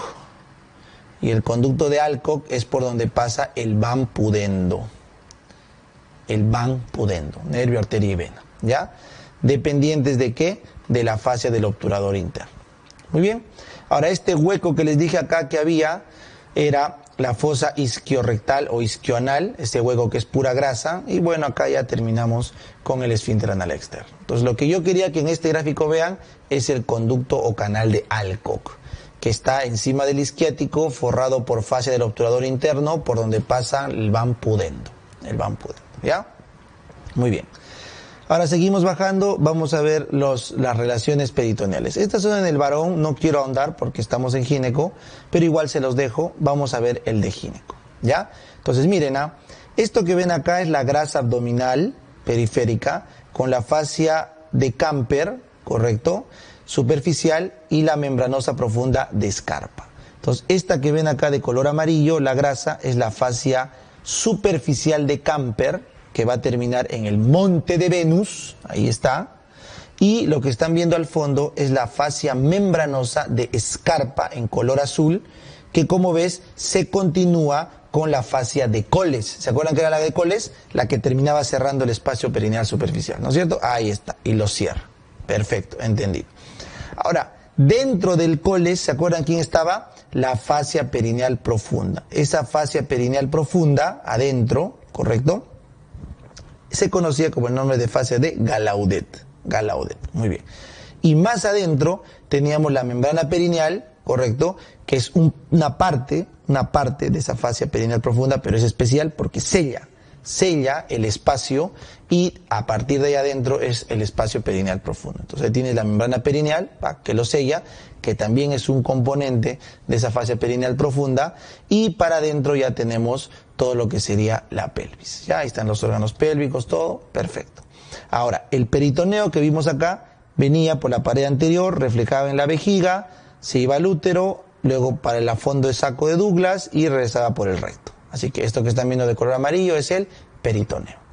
Y todo el resto es la fascia pélvica que forra las vísceras respectivamente. ¿Ya? En este plano no se ve bien, pero por acá está la fascia del diafragma pélvico, que es el músculo elevador del ano, pero no se ve bien, y acácito estaría el cuerpo perineal. Entonces, este corte es básicamente para ver cómo se continúan las fascias abdominales en el periné, cómo se estructuran todas las fascias del periné y se comunican con la fascia pélvica, y cómo el peritoneo envuelve o forra superficialmente, se refleja, es el término correcto, en las vísceras pélvicas. ¿Ya? Vamos a continuar entonces la parte de glándula mamaria. ¿Ya? Es un capítulo importante para poder entender cáncer de mama. ¿Ya? Entonces vamos a empezar un poquito con su anatomía y luego vamos a ver su fisiología. Entonces, ¿qué deben recordar ustedes de la mama? Miren, la mama, primero que nada, es una glándula sudorípara, altamente modificada. ¿Ya? O sea, inicialmente fue una glándula sudorípara embrionaria que se modificó. Y esta glándula sudorípara se desarrolla a lo largo de toda la línea mamaria. A lo largo de toda la línea mamaria se desarrolla, ¿no es cierto?, como todos los mamíferos. Solo que en el humano queda solamente en la zona torácica. Cualquier otro desarrollo es anormal. Eso se llama polimastia, o cuando solo desarrolla el pezón, politelia. Pero lo normal es tener 2 mamas y punto. ¿Ya? Pero otros mamíferos tienen varias mamas, bueno, como los perritos, por ejemplo. Eso es la línea mamaria. ¿Ya? Bueno, entonces lo que debemos recordar acá es que esta mama está formado por un tejido, ¿ya?, que es la glándula propiamente dicha. O sea, la mama tiene su glándula mamaria propiamente dicha y está rodeado por grasa y tejido mesenquimatoso de sostén, ¿ya? Adicionalmente, está rodeado por la piel, ¿no es cierto?, que tiene una variante especial hacia la parte distal, que es la areola y el pezón, ¿no es cierto? Sencillo. Entonces, vamos a conversar sobre la glándula. O sea, vamos a hablar de la glándula mamaria, ¿ya? Entonces, la glándula mamaria empieza en estas estructuras que estoy marcando acá, que son los ductos lactíferos principales. Esto que estoy pintando acá es el origen de la glándula mamaria, que son los ductos lactíferos principales. Estos ductos lactíferos principales se encargan de recolectar toda la leche de todo un lóbulo mamario. Entonces, supongamos este de acá, voy a pintar todo esto, supongamos que todo esto es un lóbulo mamario. Entonces, esto que están viendo grande es un lóbulo mamario, ¿ya? Entonces, voy a cambiar este término porque en inglés se confunden, entonces voy a poner acá de color azul lóbulo mamario, lóbulo, que es lobe, no lobe en inglés. Bueno, entonces este lóbulo mamario a su vez está conformado por varios lobulillos. Acá hay 1, 2, 3 y así pueden haber varios. Entonces estos que estoy pintando de color rojo son los lobulillos mamarios, que son la unidad funcional final. Porque estos lobulillos mamarios están formados por numerosas estructuras que secretan leche, conocidos como la unidad ducto lobulillar terminal, ¿correcto? Una unidad ducto lobulillar terminal está conformado por un ducto al que le drenan varios acinos, ¿ya? Entonces, la unidad ducto lobulillar terminal es la parte final de síntesis de la leche, que es un ducto con varios lobulillos que lo drenan. Entonces, cuando tú tienes varias de estas unidades ductolobulillas terminales, configuras un lobulillo. Y esos lobulillos se juntan y terminan formando un lóbulo porque todos drenan a un mismo conducto galactífero principal. Más o menos hay 20 lóbulos en la mama, ¿ya? Más o menos. Y los lobulillos, pues hay millones, hay varios, ¿no? Porque son microscópicos. Muy bien. Ahora, este lobulillo, correcto, este lobulillo, dentro de sí tiene un tejido de sostén, que se conoce como estroma intralobulillar. Entonces, esto que voy a pintar acá de verde, que es el tejido de sostén, se conoce como estroma intralobulillar. Esto se llama como estroma intralobulillar. Y ese estroma intralobulillar que estás viendo acá es especial porque tiene receptores de estrógeno y progesterona, ¿ya? Sin embargo, fuera de los lobulillos hay este estroma que ustedes pueden ver ahí de color amarillo, que es el mismo de acá, que es el estroma extralobulillar, que es grasa. Entonces, esta grasa que ven acá y tejido conectivo, esta grasa de acá, esta grasa es el estroma extralobulillar, ¿correcto? Entonces, la grasa que están viendo acá, esta grasa es el estroma extralobulillar, ¿ya? Entonces, ese estroma extralobulillar es como cualquier mesénquima del cuerpo. Pero, ahí está el pero, tiene una diferenciación especial que se conocen como ligamentos de Cooper. Los ligamentos de Cooper son un tipo especial de fibra mesenquimatosa que sostienen toda la mama. Son como unos cables que agarran toda la mama con la piel y también con el pezón. Entonces, los ligamentos de Cooper son como la armazón que sostienen a la mama, ¿ya? Y esos ligamentos de Cooper, cuando una mujer va a lactar, se sueltan, se ablandan, y por eso es que las mamas son caídas cuando una mujer ya dio de lactar. En cambio, cuando una mujer es joven, no ha dado de lactar, las mamas están tensas, ¿no? Hacia arriba, porque los ligamentos están todavía tensos, ¿ya? Muy bien. Finalmente, esta mama está recubierta por piel, todos sabemos eso, y al final sufre una modificación que es la areola, y luego tiene el pezón. Entonces, la areola, correcto, es una modificación de la piel circundante, y el pezón es el lugar donde desembocan los conductos lactíferos, ¿ya? No olviden que estos conductos lactíferos, antes de desembocar, forman unos senos lactíferos, donde se acumula la leche para que el lactante pueda tener abundante leche cuando desea lactar. Porque la mamá va produciendo la leche arriba, va goteando y se va almacenando en esos senos lactíferos, ¿ya? Muy bien. Detrás de la mama tenemos el músculo pectoral, ¿no es cierto? El pectoral menor básicamente, ahí lo tienen. Y bueno, detrás de eso ya está la parrilla costal, ¿ya? La pared torácica. ¿Entendido? Sencillo, chicos, sencillo. No se olviden que esta mama tiene una inervación importante y sobre todo un drenaje linfático hacia la cadena ganglionar axilar importante, ¿ya? Ahora vamos a bucear un poquito y nos vamos a meter en la anatomía, en la histología de la mama, ¿ya? Entonces vamos a meternos a la histología de la unidad ducto lobulillar terminal. Entonces cuando tú ves acá, este es un ducto y sus lobulillos, entonces cada unidad ducto lobulillar terminal está compuesto por varias glándulas túbulo-alveolares ramificadas, ¿ya? Entonces, que están organizadas en lobulillos. Acá hay que poner lobulillos, por favor, ¿ya? Lobulillos. Muy bien. Entonces, vamos a ampliar una de estas unidades. Entonces, acá lo que tienen es el ducto, ¿ya? Este es el ducto, estas son las células y esto es la parte... Perdón, esto de acá es las células secretoras porque el corte está haciendo de acá.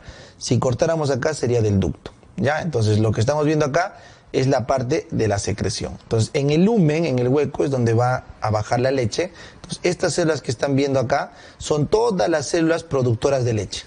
Son las células lobulillares productoras de leche. Y alrededor de ellas tenemos las células mioepiteliales que se encargan de contraer para secretar y expulsar la leche, ¿ya? Entonces, los lobulillos están formados por las células secretoras y las células mioepiteliales que eyectan la leche. Y luego van a drenar hacia los ductos, y los ductos se caracterizan porque solo están formados por epitelio de recubierta, no de secreción, ¿ya? Entonces, ¿cómo diferencia un epitelio de secreción? Por esto. El epitelio de secreción, como ven acá, tiene un ápice, ¿no? Una parte apical activamente secretora. Entonces, este es el aparato de Golgi, y el aparato de Golgi forma vesículas, tanto de lípidos como de azúcares, que liberan la leche y la grasa de la leche hacia el lumen. Entonces, ¿cómo me doy cuenta que estoy frente a una unidad lobulillar? Porque las células tienen un polo marcado y tienen ahí la actividad secretora.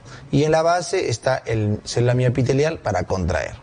En cambio, ¿cómo me doy cuenta que estoy en un ducto? Porque solamente hay células de recubierta, que no tienen estas protuberancias de su membrana, que es donde está saliendo la producción de leche, ¿ya?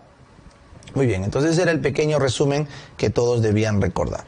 No se olviden, vamos a hacer acá un pequeño esquemita, que cuando tú tienes un lobulillo, supongamos esto, ¿no es cierto?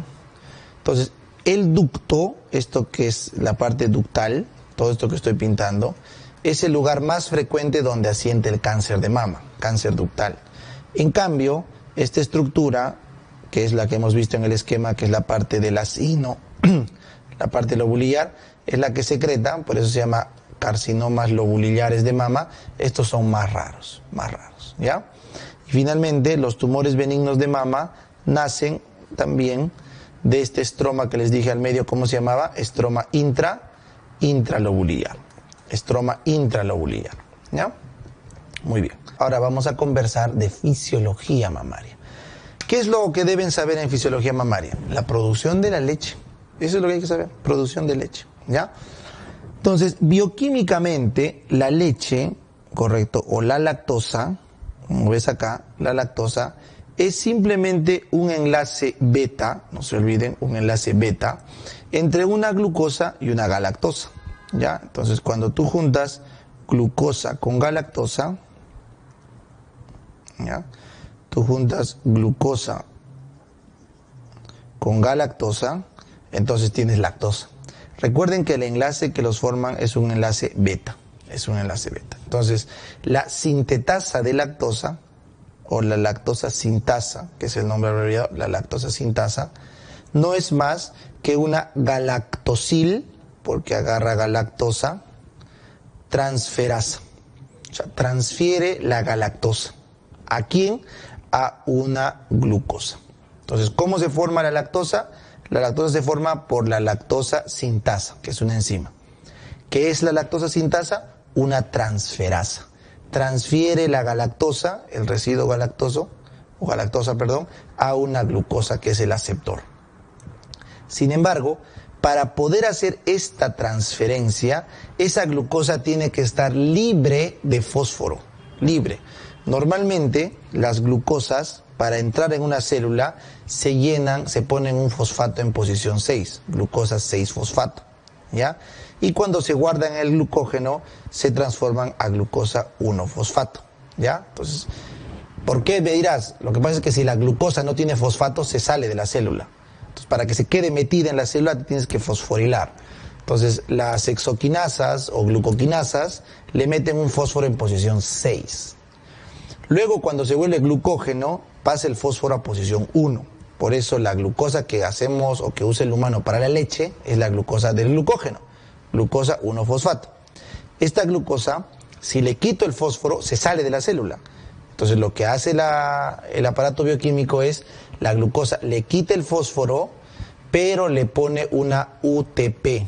O sea, la UTP se pierde un fósforo y se vuelve uridindifosfato UDP, y ese uridindifosfato ocupa el lugar del fósforo.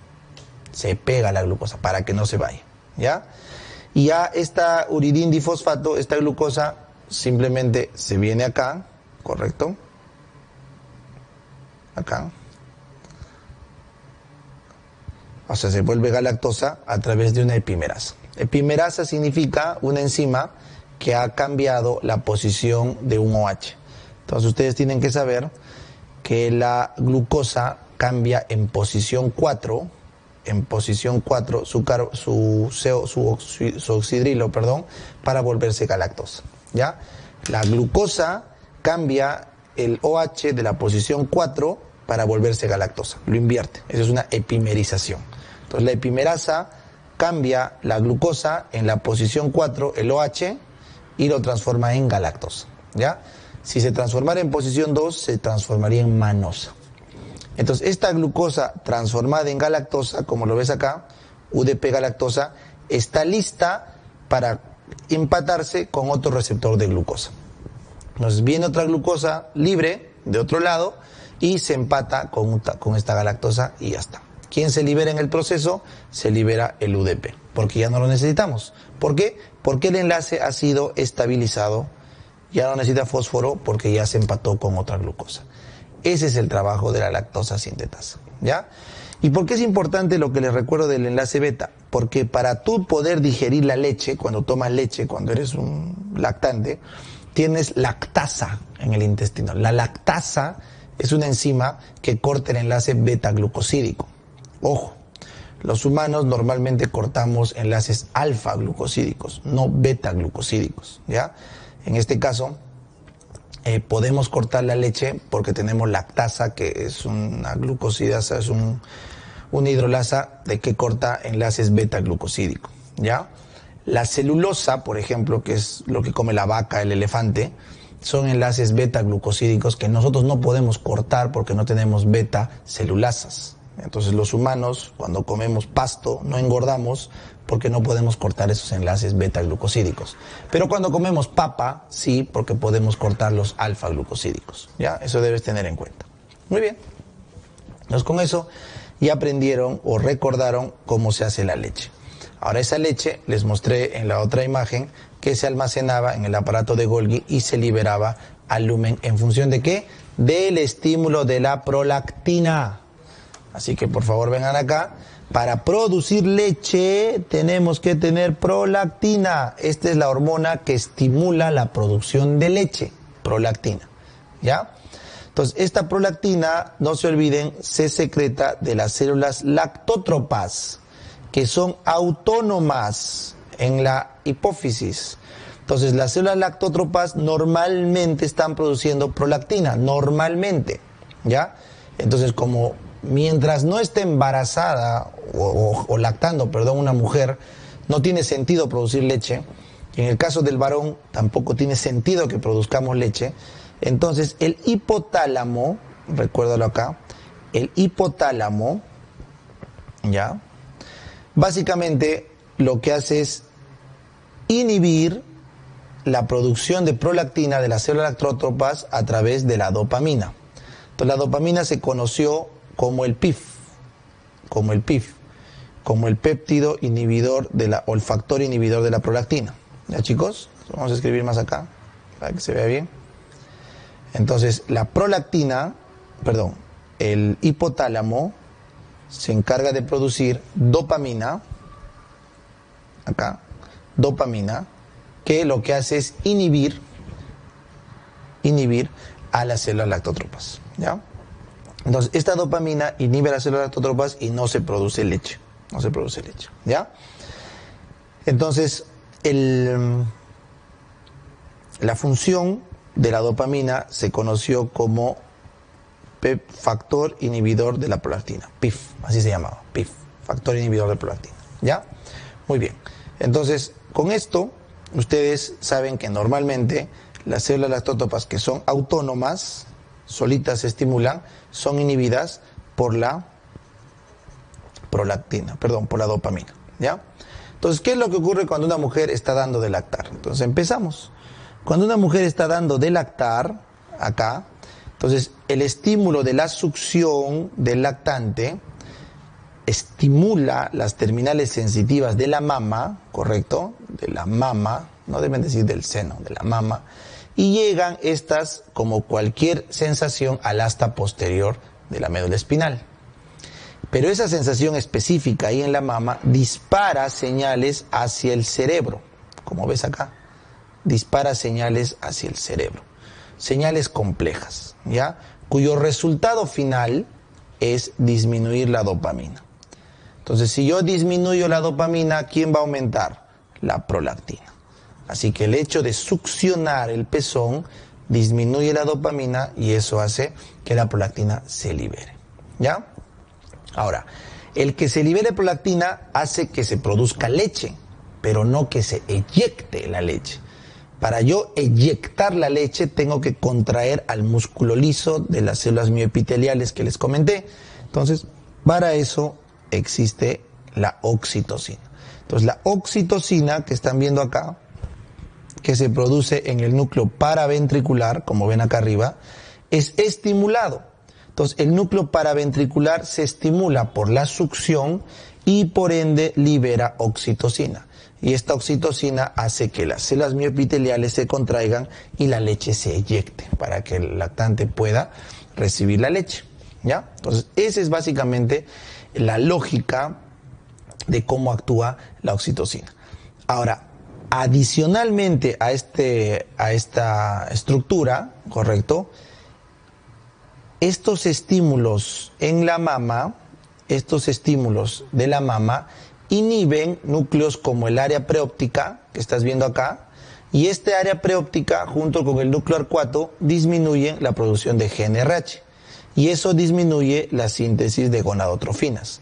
O sea, en cristiano, mientras una mujer está dando de lactar, por la caída de la GnRH no podría ovular para volver a salir embarazada. Por eso la lactancia es un método anticonceptivo, ¿ya? También debes recordar que la prolactina, propiamente, esta prolactina también solita se encarga de inhibir a la GnRH, al núcleo arcuato. Así que ya sea por la lactancia o por la prolactina, disminuye la GnRH, ¿ya? Entonces, ese es el resumen que ustedes deben tener de la producción y la síntesis de la leche. Ahora, ¿qué juega el estrógeno y el progestágeno en este partido? ¿Qué hacen? Es bien complejo, ¿ya?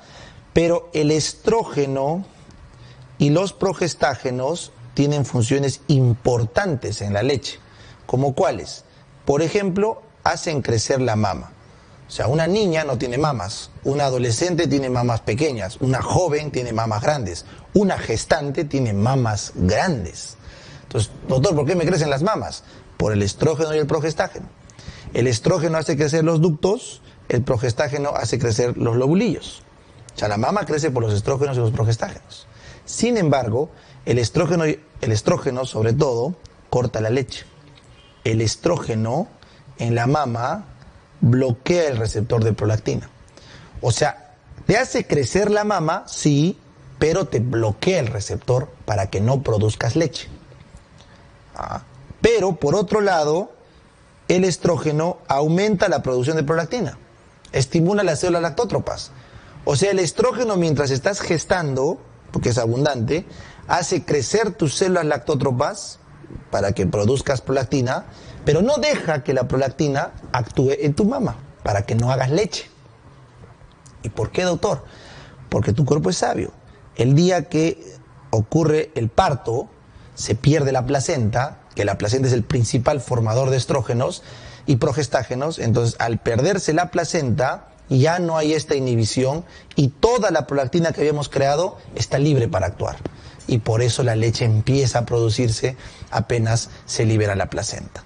Demora unos días, sí, porque al inicio no aumenta, pero luego con una buena técnica de lactancia, la leche está lista para producirse en cantidades suficientes para que el bebito pueda crecer.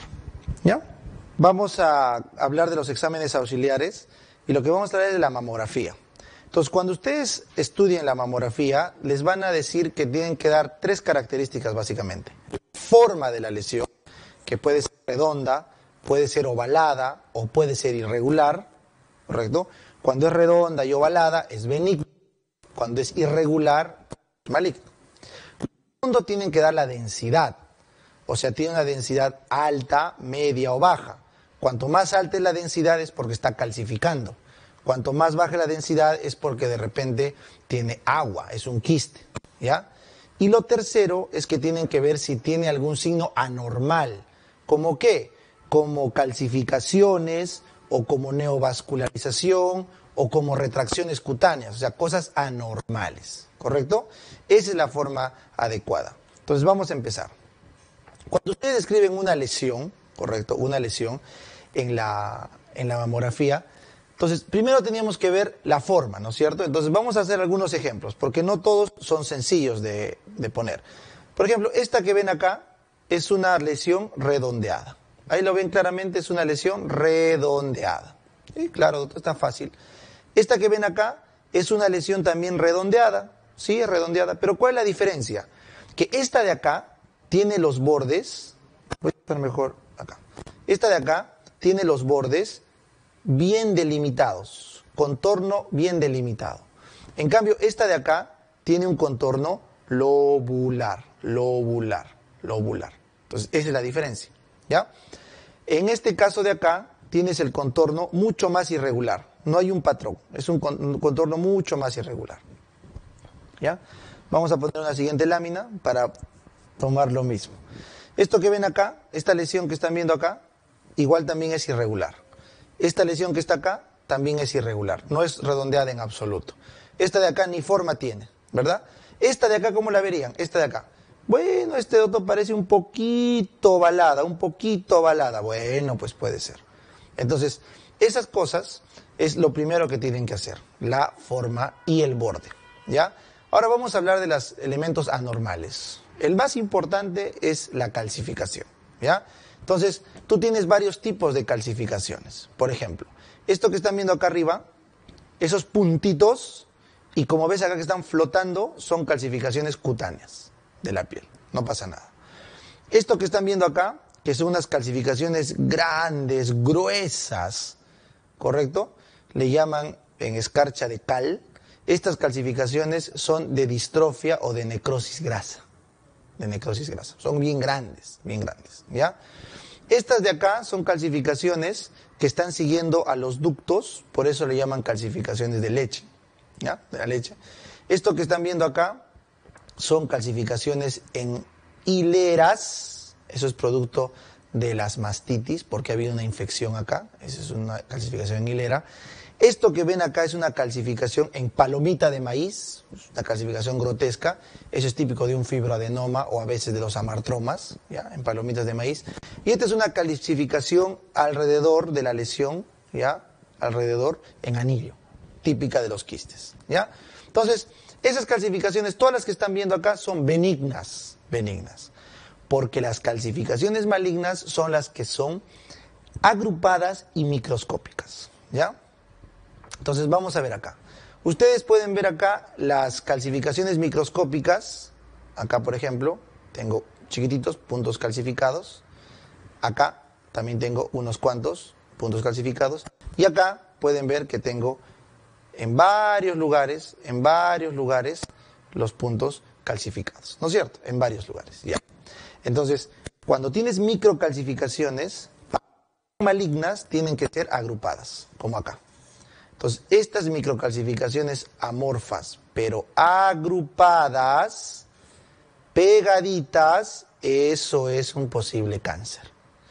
En cambio, estas microcalcificaciones, pero que están dispersas por varios sitios, por varios lugares, ahí está por todo lado, esas son benignas, ¿ya? Muy bien. Luego, cuando ves acá, tienes unas calcificaciones lineales, ¿ya? Lineales. Esas son calcificaciones que están siguiendo a los vasos que también pueden ser malignas, ¿ya? Pueden ser malignas.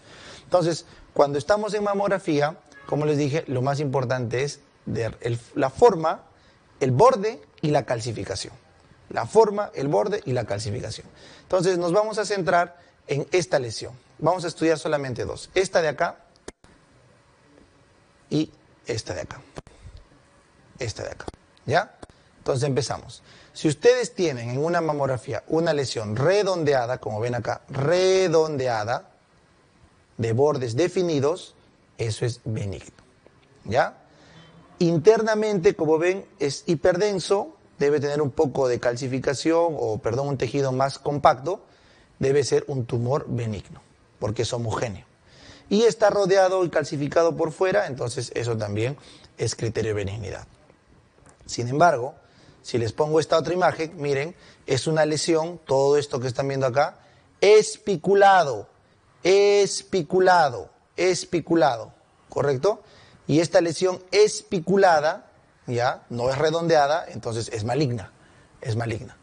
Y aparte de eso, adentro tiene esto de acá, que son unas calcificaciones microscópicas, que es maligno, agrupadas, maligno. Entonces, microcalcificaciones agrupadas, más una masa espicular, ya pues, eso es maligno. Así que este gráfico es el que deben llevarse como la lesión mamaria maligna, y este gráfico de acá como la lesión mamaria benigna. Entonces, para resumir todo esto, vamos a venirnos acá. Acá. Tengo esta imagen acá y con eso terminamos la explicación. ¿Vieron lo que estábamos avanzando? Entonces, esto que ven acá es el nódulo mamario maligno o benigno. Benigno, ¿por qué? Porque es redondeado, de contornos definidos, no tiene calcificaciones microscópicas, benigno. En cambio, este de acá, este es maligno, ¿por qué? Porque es bordes irregulares, espiculados, y bueno, no podría decir si es que tiene calcificaciones, pero sí puedo decir que tiene retracción cutánea. Miren cómo acá el pezón se está retrayendo. ¿Ven? Entonces, esa es la diferencia. Esa es la forma como tienen que abordar los exámenes auxiliares en mama. ¿Ya, chicos? Muy bien. Con eso creo que hemos terminado nuestra clase. Muchas gracias.